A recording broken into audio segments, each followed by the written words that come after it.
આમોદ નગરમાં છેલ્લા 24 કલાકમાં રખડતા શ્વાનોએ 4 બાળકોને બચકા ભરી લોહી લુહાણ કર્યા। તો આમોદ નગરમાં રખડતા કૂતરાઓએ વિસ્તારમાં રમતા બાળકો પર હુમલો કરી લોહી લુહાણ કરતા માતા પિતા પોતાના બાળકોની સુરક્ષાને લઈને ભયભીત બન્યા હતા। જે બાબતે વિસ્તારના રહીશોએ આમોદ પાલિકાના મુખ્ય અધિકારીને મળી રોષ ઠાલવ્યો હતો। વહેલી તકે રખડતા કૂતરાઓ પકડવા માટે માંગ કરી છે। તો આમોદ નગરના અલગ અલગ વિસ્તારમાં રખડતા કૂતરાઓએ વિસ્તારમાં રમતા બાળકોને બચકા ભરી લોહી લુહાણ કર્યા કે જેથી બાળકોને આમોદ સામૂહિક આરોગ્ય કેન્દ્ર ખાતે લઈ જતા સારવાર આપવામાં આવી। ત્યારબાદ 2 બાળકોને વધુ ઈજાઓ થવાથી ભરૂચ સિવિલ ખાતે ખસેડવામાં આવ્યા હતા। રખડતા કૂતરા કરડવાની ઘટનાએ લઈને સમગ્ર વિસ્તારમાં ભયનો માહોલ ફેલાયો હતો।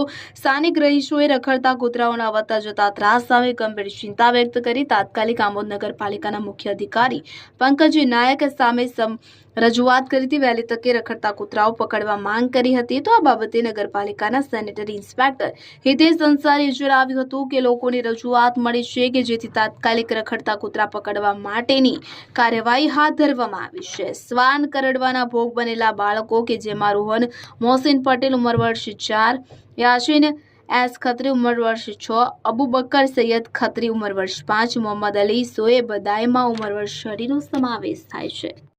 મૌલવી ઇદરીસ મુસા ડૉક્ટર જેઓ આમોદમાં રહે છે સરકારી હોસ્પિટલની સામે અને દરબાર રોડ લાગે છે, એમાં મદ્રસાઓ અને ધાર્મિક સ્થળો સ્કૂલ બધી આવેલી છે તમામ, અને તેમાં નાના નાના બાળકો ત્યાંથી પસાર થાય છે, આવ જાવ કરે છે।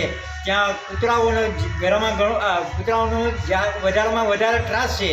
અને આજે એવા બનાવ બનેલા છે કે 3 છોકરાઓને એવી જગ્યાના પર કરેલા છે કૂતરાઓ કે જેઓ આંખમાંથી જ નીકળી ગયેલું છે એવું સમજો, અને આંખના લોહીના આંસુ બહાર રહેલા છે।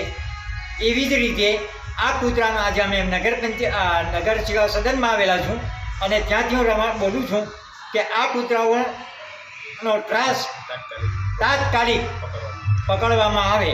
અને ભૂંડાઓનો પણ એટલો ત્રાસ છે કે જે મોટા મોટા જંગલી ભૂંડાઓ સરદારજી લોકો છોડી ગયેલા છે આજે 5-6 દિવસ પર, અને તેઓને પણ ત્યાંથી નિકાલ કરવામાં આવે એ મારી રજૂઆત છે।